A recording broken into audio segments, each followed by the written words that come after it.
So guys, as a Blox Fruits player, we've had a lot of difficult times, good times, and amazing times. And I'm going to be telling you my whole experience in Blox Fruits. When you start off in Blox Fruits, there's a few things that you can choose. You can either choose to be a Marine or a Pirate. And someone like me, I chose to be a Pirate.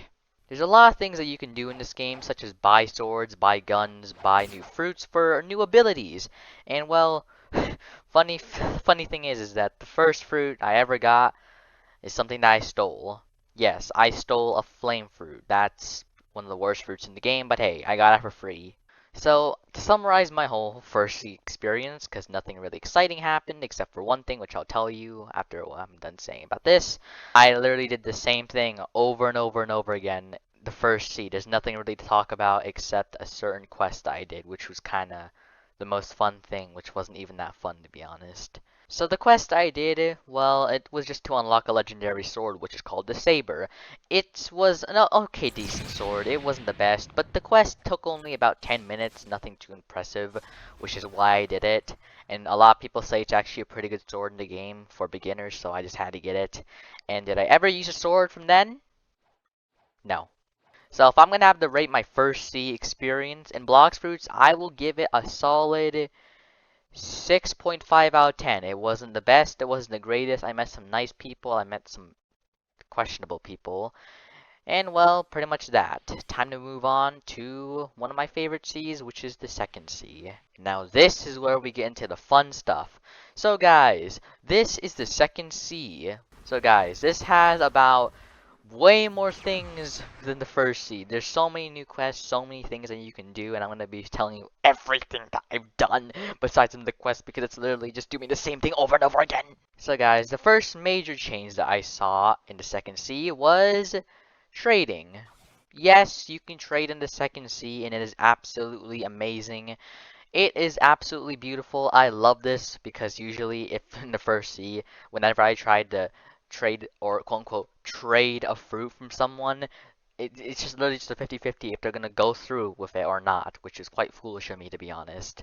I've learned my lesson. Never drop a fruit, guys. Never drop a fruit. Just wait until second sea if you have enough patience for that. The bad thing about the second sea, for me at least, was I didn't know there was any quest. As foolish as I was, I did not know because this first sea had like no quests. Nothing. It had like barely, what, like 2 quests? One quest was actually something useful, and the second one was kind of worthless. I mean, come on. Like, there wasn't really anything for me to do in the first sea.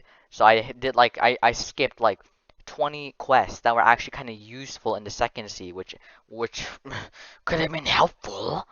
I also found this guy right here. He just gives me a quest. He told me to I don't know, I forgot the quest. I think it was to destroy 20 bandits. But that was the first quest I ever did that I actually felt like I had fun. Then after that, they wanted me to free some gladiators and then they gave me a weird looking hat that buffs up my sword. However, I was a fruit main, so it did literally nothing.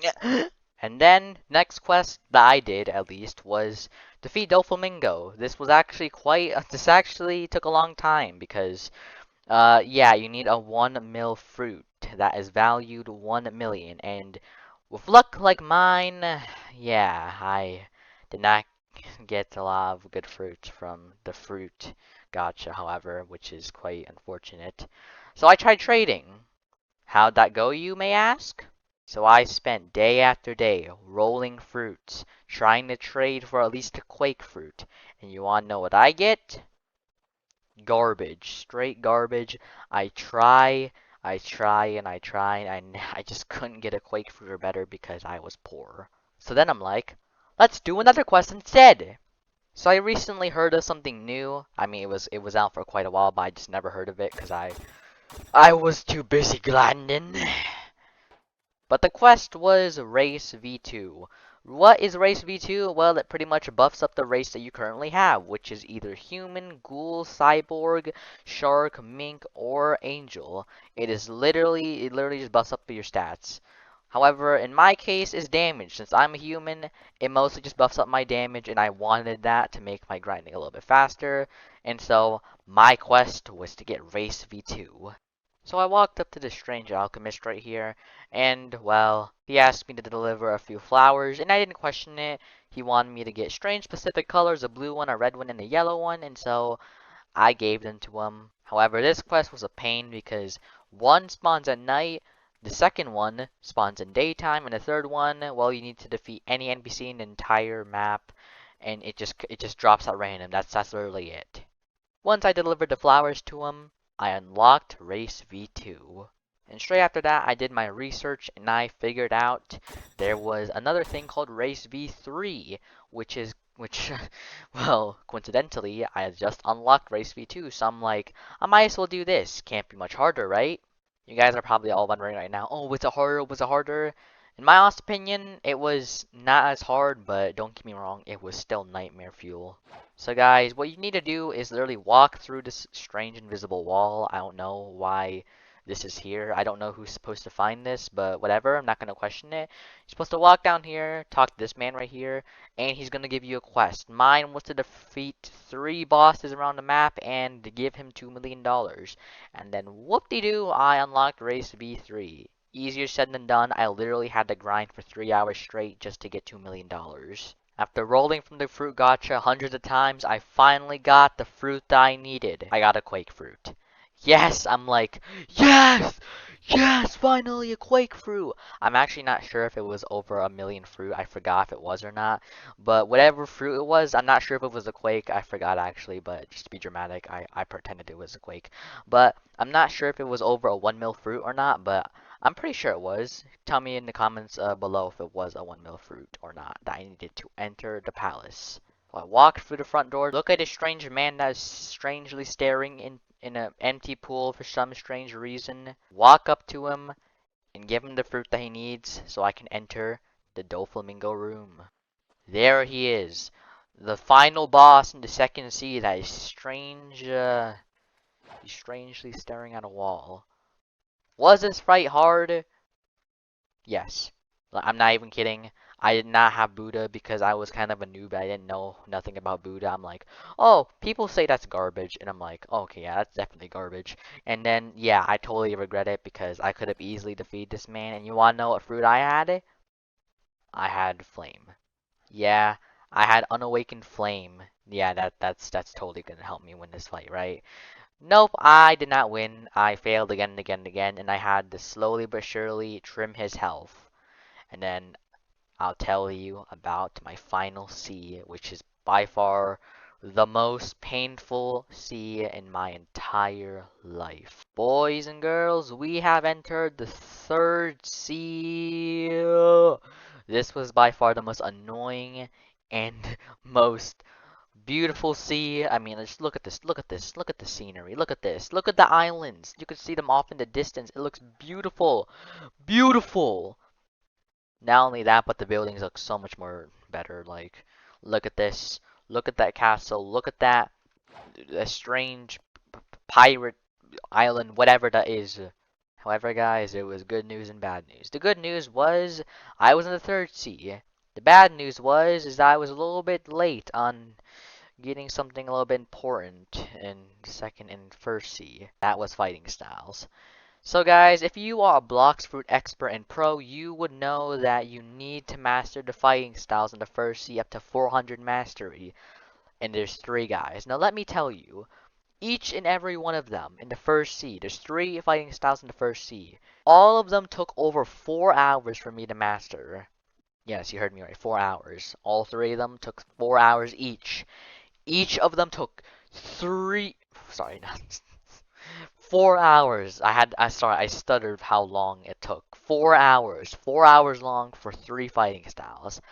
Oh yeah, guys, I also forgot to mention, in the second sea, there is even more fighting styles that I needed to master. But guess what? You want to know something funny? I figured that out, and then guess what? This is before, by the way, I even unlocked the free fighting styles of 400 mastery. For me to even use them, I need to get the first sea fighting styles of 400 mastery. Boy, isn't this gonna be fun? So guess what? So then I already told you what happened. It took 4 hours each to get each of them up to 300 mastery or 400. I forgot. My brain is mushed after that. Once I acquire the second C fighting styles, I'm like, I'm not gonna risk it. I'm gonna search up to see if I need to master them up or not. What do I find? And what do I find? I find out I need to do the same thing in the first C again. Well, not in the first C, but I need to do the same thing like the first C fighting styles. I need to get them to either 300 or 400 mastery again. Oh my goodness, and not only that, but there's not three. Oh no, no, no. There's not one, there's not two. There is four fighting styles in the second sea. Yeah, four. And guess what?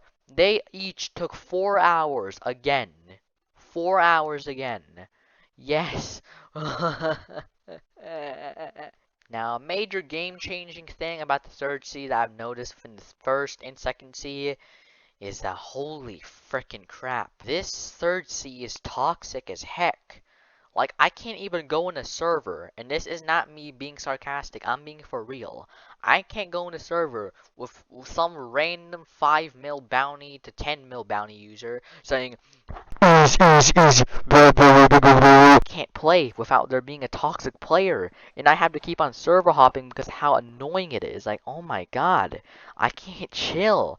I was at like level what? I forgot what level I was, but they were literally spamming E's, and they weren't talking to me, but it was still annoying. Oh my goodness. Remember in the beginning of the third C when I was just talking about? Yeah. Remember like when I was saying, oh, you need to get the first C, second C, either the 300 mastery or 400 mastery? Yeah. In this C, you need to do two more, which is Dragon Talent and Electric Claw. We need to get those into 300 and 400, which actually didn't take as much time because in this seed, the enemies are a little more higher levels, so it took only about 2 hours each. And then, boom, I got God Human, the best fighting style in the entire game. Whew, it was worth it though for the PvP. The PvP was fun though with this, trust me. You guys want to hear something fun about this? Yeah, the grinding in this sea is 10 times worse. Well, it's not like, oh my god, that's absolutely horrible. No, it's just the time it takes for just to get a quest done. It will take sometimes weeks. Like, I'm no joke, no joke. I was trying to get this island called Mirage Island, which spawns every few, who knows how long, for what, half a millennia? I sail my boat. You need to use a boat, sail around the sea, and pray it spawns. It's not like, oh, it's guaranteed to spawn within 2 hours. No, no, you have to sail and pray that it spawns. If not, then guess what? It's not spawning. You just need to sit there. Sorry, not sit there. You need to either keep moving around because guys, and even if you do get the island, which is a low percent chance, you need to get something on the island which is called the blue gear, and the blue gear on the Mirage Island. And let me tell you guys, the Mirage Island is not a small island; it's a large island, and it spawns randomly in that island, and oh, sorry guys, I'm out of breath. And I'm not sure how long the Mirage Island stays up, but it's limited. And if you mess up, you have to restart over again. And lucky for me, I got it first try, like a boss.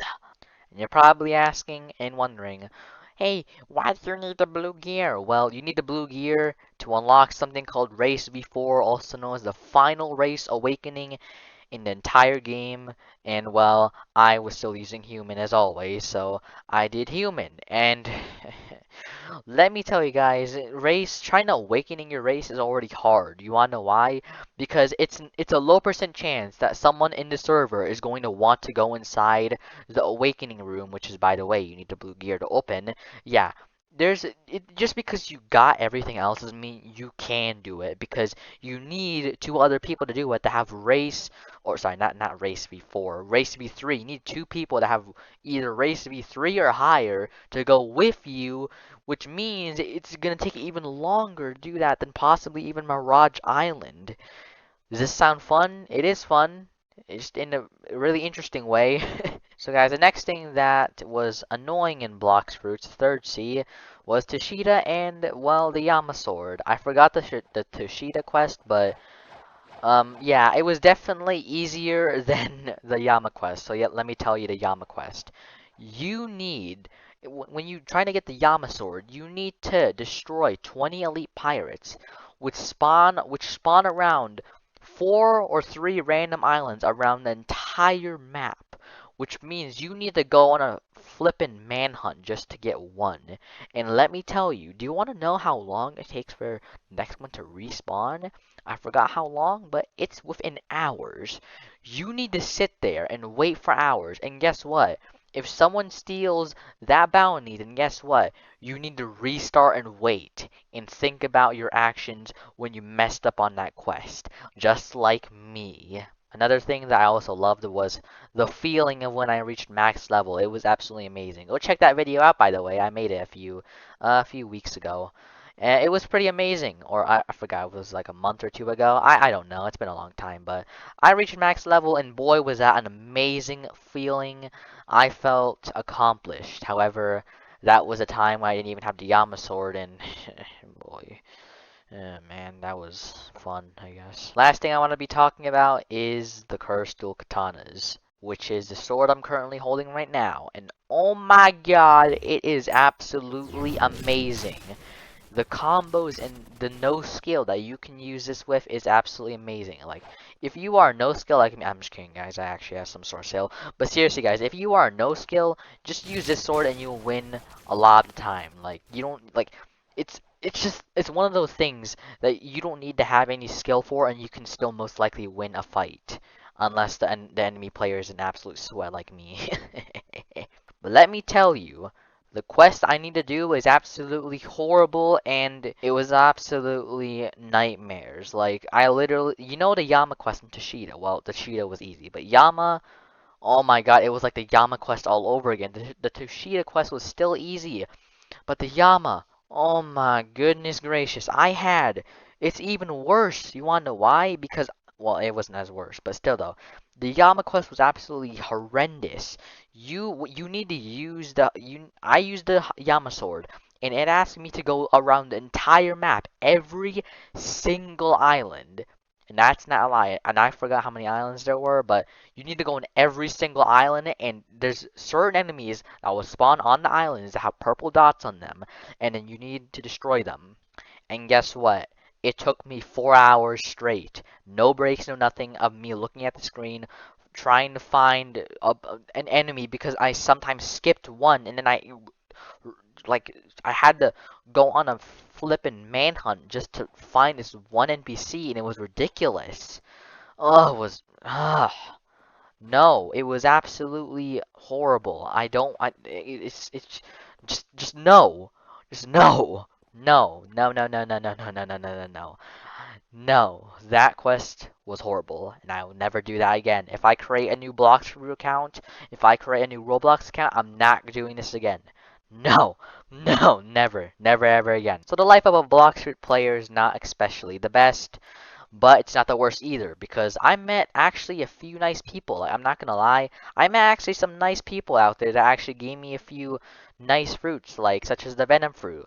I'm not even kidding you. They gave me a venom fruit for gravity fruit, which is quite a W trade. Gravity is one of the worst, and venom is one of the best grinding fruits in the game, so I was really thankful for them.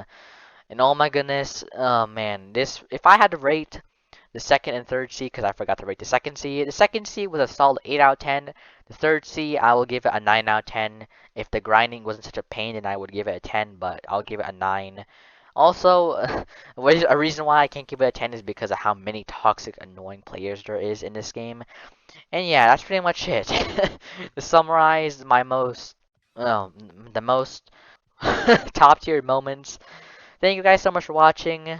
Peace out. See you in the next video. And thank you so much, all of you. You there, behind the screen. You, all of you.